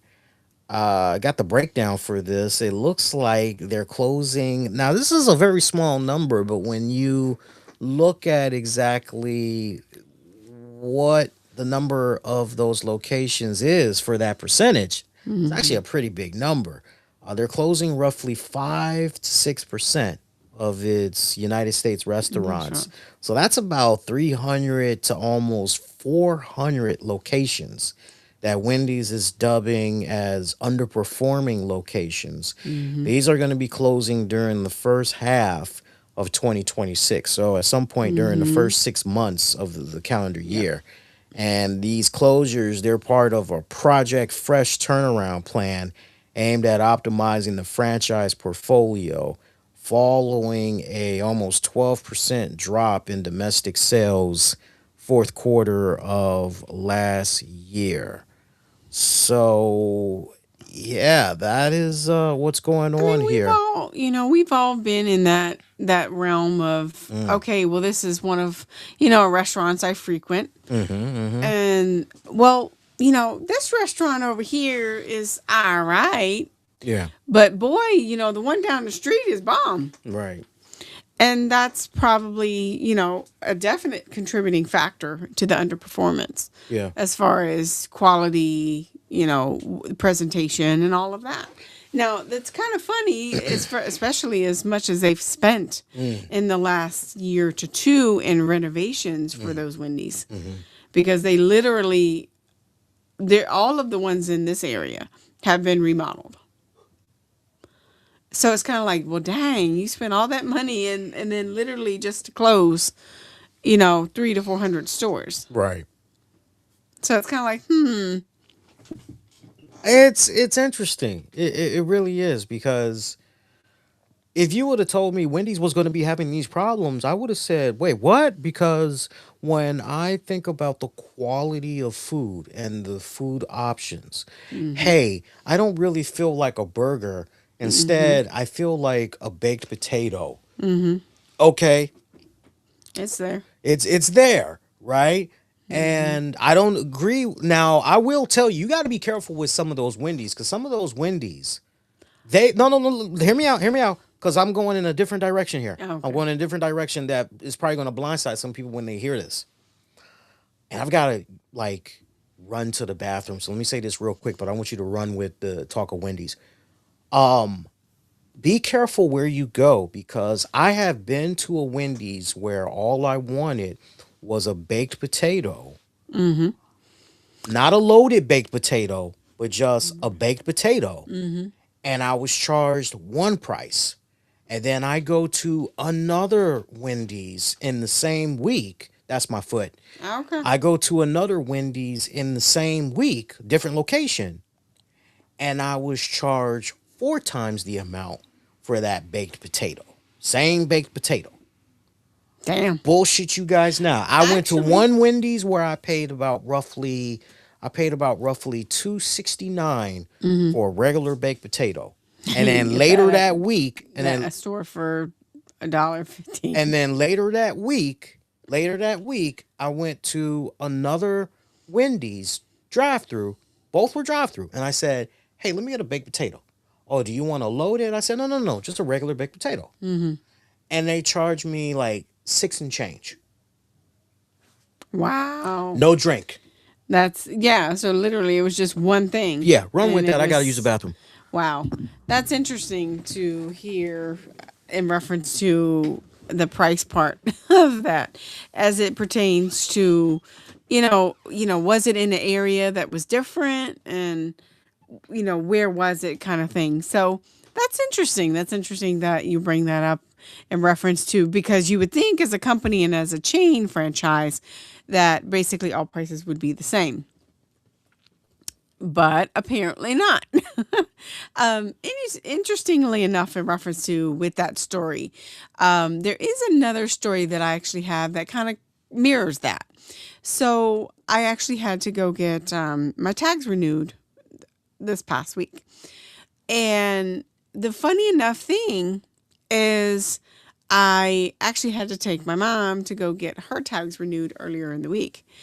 And I saw one price. Now, we had the same type of car. We both have SUVs. So I was like, oh, well, that's not terrible. And I was like, okay, cool. So anyway, did that and so on and so forth. And I went to an MVA Express in our area. And the MVA Express, I looked at the price and went, wait a minute.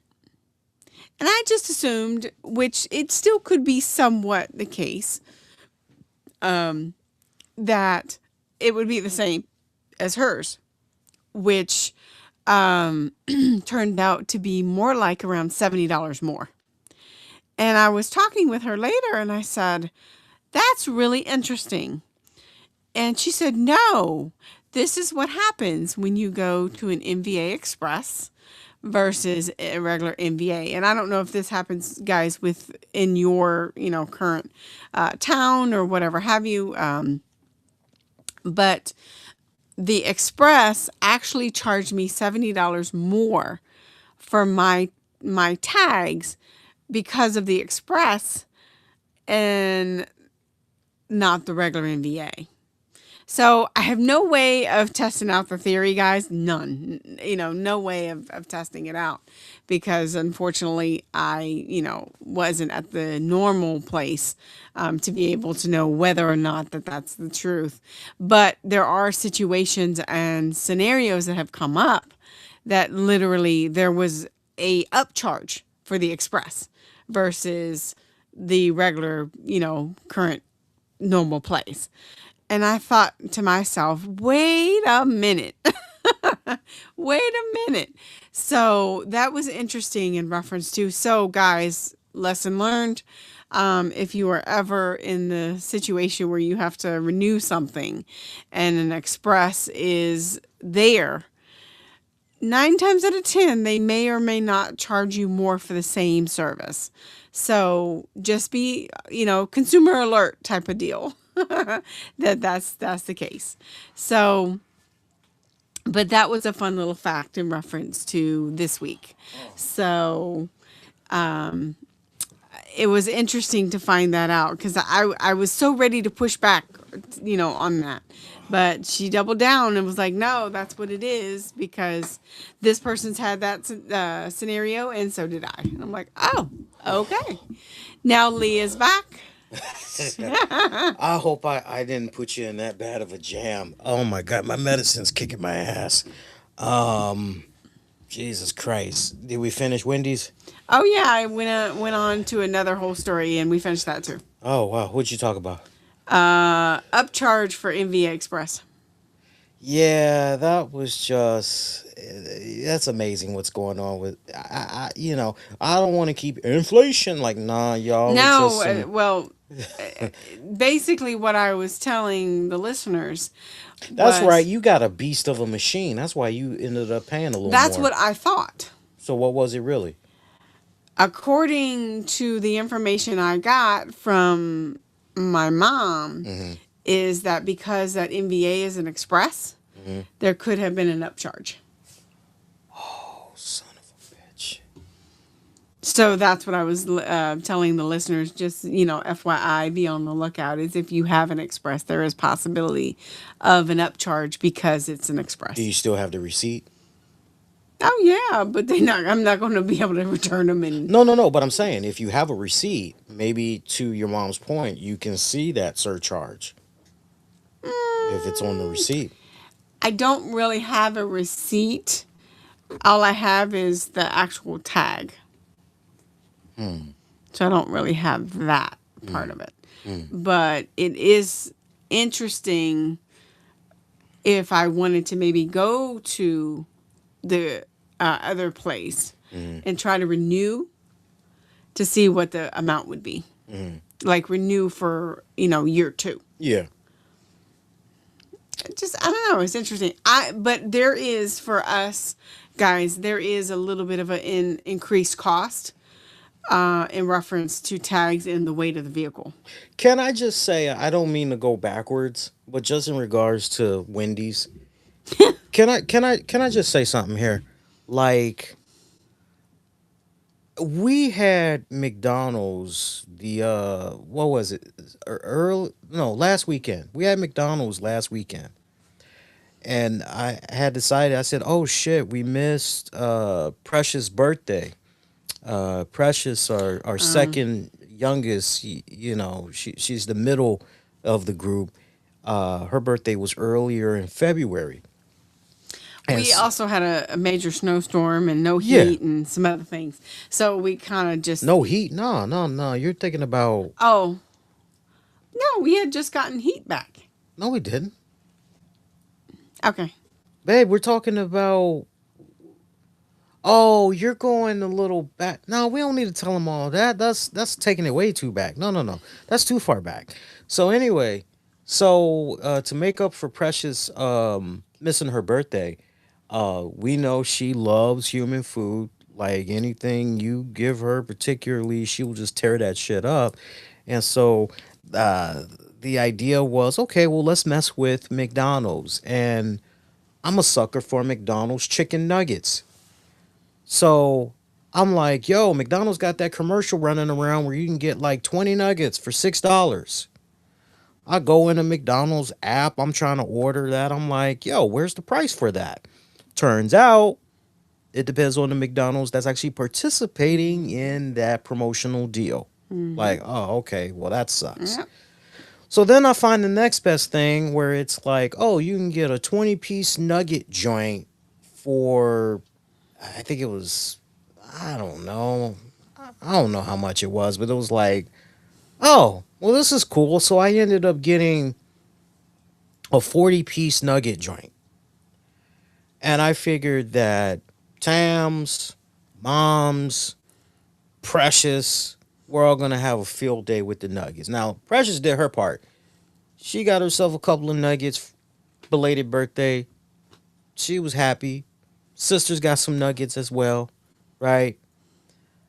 When I finally really sat down to have the nuggets, I'm going, ah, this is kind of off. So then the next day, I go, well, let me take these nuggets, let me put them in the skillet, get me a little spatula, and I'll just, move them around, flip them. And I tried that, still wasn't the same. And I hit Tams up on the cell. I shot her a text. I said, is it me or these nuggets suck? And she was like, no, no, no, they not really. They're not that good.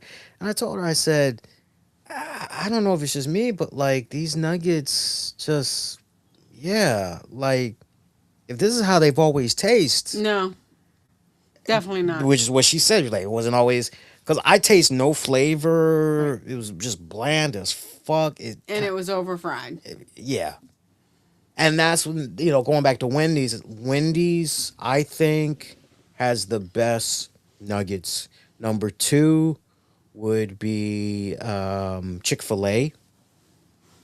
But depending on the day of the week and how I'm feeling, I could easily flip that. If you right, I was gonna say if you're looking for traditional nuggets like what you grew up on with McDonald's and what have you, then yes, Wendy's. I agree, Yeah. absolutely. Yeah. But if you're just looking for like real taste, Chick-fil-A and then Wendy's, close second. Because honestly, I actually agree with Lee. On any given day, those could flip. Now I But yes, both are definitely at the top. now I know you didn't go into this, but maybe you did. I'll give you an out. But why do you think these Wendy's are underperforming? What do you think it really is? What do you think they're dealing with? Is it a competition thing? What do you think is at the core that's making all these stores essentially get shut down? Well, a couple things. I think first of all, competition. Um, because back in the 80s and 90s, you had four chains. In this area, definitely four. Hmm. That were like your majors. Those were your go-tos. Hmm. And McDonald's, Wendy's, Hardee's, and Roy Rogers. Hmm. Those were your four. Hmm. And that's what you went to, so on and so forth. And for most, it was pretty much either Wendy's or McDonald's. Hmm. But the thing with it is, as far as fast forward to now, location, freshness, quality, and presentation. Because I can tell you that, and believe me, I've had my share of Wendy's, especially in the last year or two. Not every Wendy's is created the same. Oh, hell no. Because, yes, it's a franchise, but you still have preparation that's different because the people that are making it on this end, it may not be the same people that are making it on that end. It may be better or worse. I can tell you that I've had, there's what, four? Maybe around four in our general area. Yes. Two of them Yes. I won't go to, Yes. and two I will, Yeah. because of those factors. And you may get away with poor customer service, but when you get away from, hey, I went to this Wendy's and the one down the street is way better, they're going to go to the one down the street. At least for me, because I can promise you there is one that I won't go to. And I actually, not too long ago, went there because I was like, oh, I'm kind of hungry. I'll just go and get a little something from there. Well, let me tell you, it was completely reminded of why I don't go there. Yeah. And it was like, well, dang, you know, and it's like, well, okay, well, I mean, yeah, I'm not hungry anymore, but that sucked. Right. So, yeah. And so that, I guess, if I had to pinpoint what I think of why, that would be my guess. And I'm probably, I would say at least 75% right.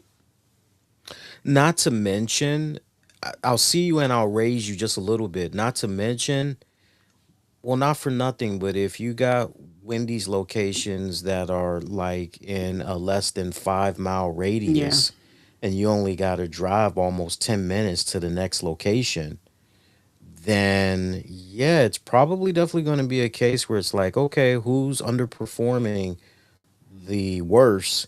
And maybe that's the one that needs to be taken out of the equation, right? So you're definitely going to have some casualties from that standpoint too.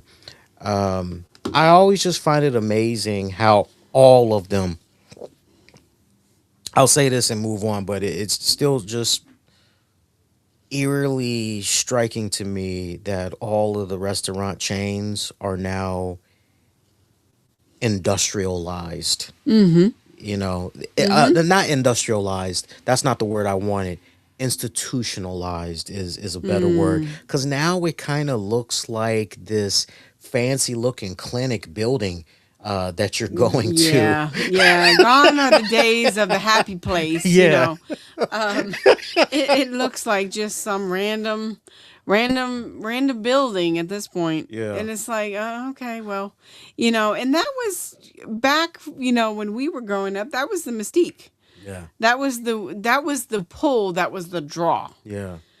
And actually the only one, no, wait a minute. No, they don't even have it They anymore. don't anymore. Nope. But I was saying when Chick-fil-A actually first started, they had something similar to what McDonald's Happy Place was. But but yeah, back when that was a thing in reference to the Happy Place, and oh my gosh, myself included. But you had so many kids that were just like, parents got like 10 minutes of Yeah. And to the peace. person, and to the person in the chat, you are in a intermixed relationship? Hell no. I'm colored myself. Actually, we are not in a relationship. We are actually married, and me and Tams have been married now, going into June of this year. We would have been married for 5 years, but we have been together as a couple before that, like grand total all the way up to now. We have been together 15 years. The keys to success for any good relationship, good marriage: communication, communication, communication, communication, communication. And active listening. To the person that's in the chat, I appreciate the comment, for the diversity. But whatever floats your boat and makes you happy, that's what it is. Right. We're not here to judge, and we would prefer you not be a judge. Correct. Correct. So, there's that. I was reading a fun story about these two sisters, and I had to share this. The same two sisters have been going to a particular McDonald's I think I for remember. 60 years, Wow. every fucking Monday, like clockwork. Wow. I'm trying to meet. 60 Yeah, years. yeah, Wow. yeah. That's something else. I can't see myself weekly committing myself to going to one particular place every Monday for 60 years. Uh-huh. See, for me, I definitely am much more of a variety type, and I have to feel in reference to what I want. Oh well, today I feel like blah. Tomorrow I feel like this. But you know, that's commitment. I know, right? That's commitment. But oh, that's kind of cool. That's Yeah, that's really kind of cool. yeah. It's fucking insane, man. It's fucking insane. Um, I'm only gonna say this one time. We are the most loving people that, man, we fuck with any and everybody. We don't care if you're black. We don't care if you're white. We don't care if you're Jewish. We don't care if you're Chinese. We don't care about all that, right? You come in to our chat rooms. You want to have a good time. You want to, jump in on some of the topics that we're covering. You're welcome, right? But when you're trying to push a particular narrative, especially when you're trying to do that whole race card, and then you're going to say something along the lines of, I think Jews push interracial marriages and relationships, I tell you straight up, yeah, that bullshit ain't going to work in this chat room. We bounce your ass. So, So to me, what that sounds like is a troll. oh yeah. Um, And see, no, no, no. But before you go any further, and people wonder why, for our longtime listeners wonder why we don't do the engagement more with the chat room, why mhm, it's usually on lockdown, why we don't open up a phone line, is because we got mhm. people that just honestly, they just don't know how to act right. I've always lived by a simple philosophy: treat others the way you want to be treated. And I would think with respect. Like that should triumph over anything Should. any day of the week. But we It got should. some individuals that they like to, you know that scene from The Dark Knight where Joker says to Two Face, Harvey Dent in the hospital, introduce a little anarchy. Mm-hmm. That's how I look at some of these. It's unfortunate. What are you gonna do? Hey, on a lighter note, you got some. I'm getting too old. I'm 45. I'm going to be 50 in like 5 years. And so my tolerance for stupidity, ignorance is just at an all time high. It's like once I detect it, I call you out on the bullshit and then I keep it moving along. So that's what I'm doing. Mm-hmm. Let's close out on a good, strong note. You got some interesting news that we could do a 1-2 punch on. Steve Perry. Okay. Steve Perry recently made headlines and all that for our I fans think that's in the once, all things rock and metal. This might have slipped under the radar for you guys. yeah, I think at this point it's like once in every 5 to 10 years. They think that if they ask the question, Mhm. it becomes relevant in reference to whether or not Steve Perry is coming back to Journey. But yeah, and for some reason this go round, like somehow there was some real big weight on this that made people go, well, wait a minute. Yeah, yeah, actually, yes, I heard it multiple times, so it Okay, wasn't like just okay. a passing whim, whatever have you. But he has rebutted these rumors and said no, he has no plans on getting back with Journey. He is focused on doing his own creative content. That is where his focus is. Now, maybe he would consider, and maybe that's where the weight came. Mm, Maybe he would consider doing a guest appearance or something like that, one off. mm. But no, he is not getting back together with Journey. No, he is not considering touring with them at this moment. The answer is no to all things. So I mean, don't get me wrong. I absolutely, in that era of Journey, Steve Perry and his solo career, Mm, one of my faves. mm. One of my favorites for sure. But, I mean, at this point, I think there is. I'm gonna run with this for just a quick moment. Yeah. I think there's a moment of nostalgia that a lot of people want back, with their bands that they grew up with and so on and so forth, and wanting everything to be cohesive and getting things getting back together, things the way they were, kind of thing. But no bueno in reference to Steve Perry with Journey. That's unfortunate, because you would have thought that with the woman that he was with and the circumstances, and for those of you that are not aware, it's a really great background as far as context, to really go out of your way and look up on.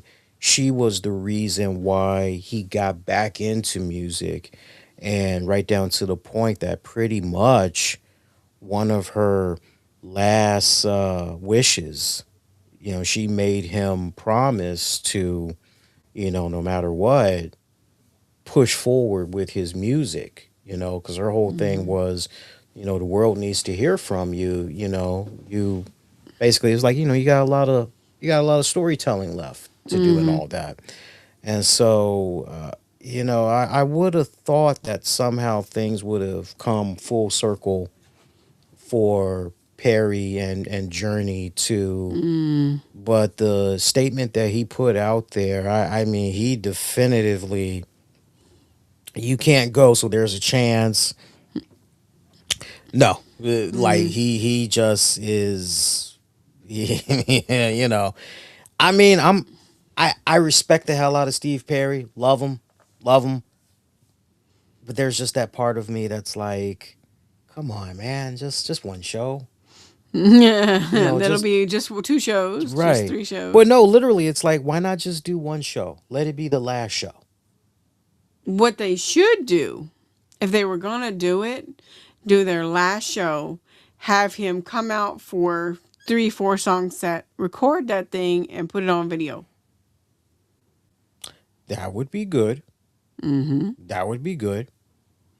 Let me ask you something, and everybody else listening. I love Eddie Trunk. Had him on the show many years ago. Great interview. He recently went on record to talk about some of the people that is potentially going to be going into the Rock and Roll Hall of Fame.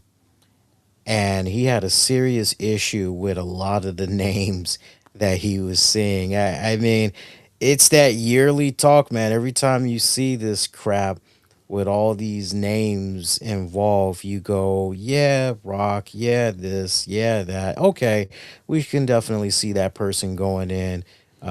Sure, no problem with that one. But then when you look at some of the people that's being called up, well, how is that hard rock and like that doesn't make sense to me. So check this out. Actual rock acts that's still not in the Rock and Roll Hall of Fame. Boston, Meatloaf, Kansas, Motley Crue, Motorhead, Iron Maiden, Thin Lizzy. Now this next one is very surprising because I've always been a fan of his music. Brian Adams, Wow. Lenny Kravitz, Dio, Sammy Hagar, just for his solo shit alone, like Sammy Hagar should be in there. Megadeth, CM Punk's personal favorite, Living Color, Slayer, Anthrax, Faith No More, Pantera, The Replacements, Whitesnake, Runaways, New York Dolls. I mean, that's just what do you say to yourself when you hear that list that still have not gone into and I mean if we want to keep it going, the Blue Oyster Cult, they're not in there as well. Like there's so many acts that still are not. Alice in Chains, for God's sake, I'm a huge Alice in Chains fans. Alice in Chains not in the Hall of Fame, Rock Hall of Fame. Sting isn't even in the Rock and Roll Hall of You Fame. would have thought that at least he would have been there because of the Solo work. solo work for Yeah, himself, not even just with the police. right. What do you think about that? And the fact that instead we're seeing rap acts more and more that's going in versus some of That those makes no names. sense. Yeah. I mean, okay, it makes sense, but why would you leave out legends like that first and then put in something else? Yeah, that doesn't. To be honest with you, if you ask me to give that one word, wow, and not even a okay, damn. That's more of a surprising on probably the names he just mentioned. 90% of those makes you wonder what the requirements are, or if there's some, here, let me grease the skins a little bit. Are they more concerned about grabbing what's the right words I'm looking for? Is it really about like we're trying to get eyeballs on this? We're trying to make sure that we get whatever mainstream we can get. So, yeah, let's try to put in Mary J. Blige. Let's try to put in Bad Bunny. I was it too soon? Was it too soon to maybe say Bad Bunny? But you guys get the point. You guys get the point that I'm making. I don't know. It has drove me crazy for many, many years now. I'll never really understand what's going on with the Rock and Roll Hall of Fame, but I remember some of the musicians that I used to interview here on the show. Back in the day, we would talk about the Rock and Roll Hall of Fame, and it would just drive us fucking insane. The idea of like who's not in, and, who should definitely been in by now, and they're never gonna get it right. At least I don't think in our lifetime. I don't think they're ever gonna get it right. Uh, will they ever get it right? I'd love to say sure, but I'm not even confident in saying that shit. So we're at about the 2 hour mark. I think we did a pretty nice, well rounded show for you guys. Not quite the 90 minutes I wanted, but we'll get there. We'll get there. Anything's better than doing a goddamn 2.5 hour show. I'll say that because those days are long gone. I do want to let you guys know. Make sure you're checking out the YouTube channel because I'm going to be uploading. I know I said some really cool content, but I'm very excited for this one particular class that I've been in. It's a news videography class, and I just recently got my first assignment as an official soon to be journalist, where I had to work on my own lead, and basically I had to cover a local visual event, like any event in the area. But basically, I had to do my own legwork, and I had went to this really cool museum that was honoring Black History Month in their own respected way. And so I would love to show it to you guys right now. Here's the problem. I have to work on it in class with my fellow classmates, with my professor overseeing what I'm doing. So even if I wanted to do it right now, I know exactly how I want to do it. I have to essentially go at the pace of everybody else so she can pretty much, yeah, That's an interesting way to break down that. yeah, I kind of like it. yeah, yeah.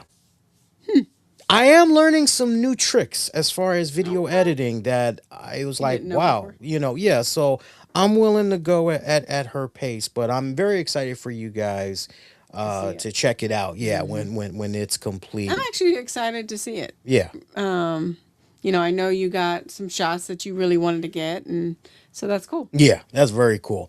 Hey, shout out to our sponsors because without them, content like what you're checking out right now would not be made possible. Shout out to my good friend Katrina spiritualcounseling.com. If you're in a position where you need any type of advice, financial, relationship, you name it, she has been at the top of her game for 20 plus years now. No beating around the bush, no sugarcoating, gives it to you raw. May not like what you hear, but it's what you need to hear. So check her out, katrinaspiritualcounseling.com. Men, listen up. If you or a loved one have been dealing with some form of prostate cancer, I definitely have been trying to encourage you all for many years now. And I'm even taking my own advice. Stay on top of those early screenings because the earlier you can get that stuff detected, better the options as far as treatment and everything. But if you've recently been diagnosed with prostate cancer or know somebody that's been recently diagnosed with prostate cancer, before making treatment decisions, get clarity from someone who's been there. I want you to check out Questions for Cancer Doctors, Q4CD.com. That's the actual number four in there, Q4CD.com. You can talk with Dr. Williams, who's a retired lieutenant colonel and radiation oncologist. He helps men and veterans understand their options and ask the right questions before moving forward. There is a PDF book that you can download for more information. And ultimately, if you want, you can go forward and setting up a private one on one consultation at Q4CD.com. Q4CD.com because the right decisions lead to the, or rather, the right questions leads to the right decision. So make it count, q4cd.com. Next edition of the RCWR show is going to be coming at you guys on Monday night, March 2nd, 2026. That'll be your Raw post show. And anything else in between and beyond that point, just stay connected all throughout social media using the keywords the RCWR show.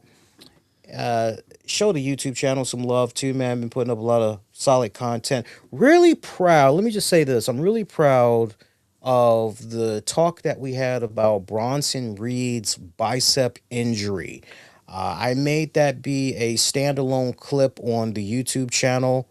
And it's pretty eerie, Tams, because I did the talk about that almost on the spot Monday night when Bronson Reed's injury happened. And on the post show, I went in detail about best case, worst case scenario. And so I would definitely encourage you guys, if you haven't already, go show that particular clip some love as I made it be a standalone. I thought I was like doing a 20-minute thing, but it turned out I only talked about it, for about 4 minutes. Ah. But I hit so many points. And when you just think about where Bronson Reed is now on this day, Mm-hmm. you go back and go, wow, Lee was on his shit there. He Right. definitely knew what he was talking about there. So go check that. That was pretty good stuff. She's the beautiful and the lovely Tammy Lee Sanders. Wishing all y'all to be safe. Most importantly, be kind to one another. We'll see you guys next go round. Take care. See ya.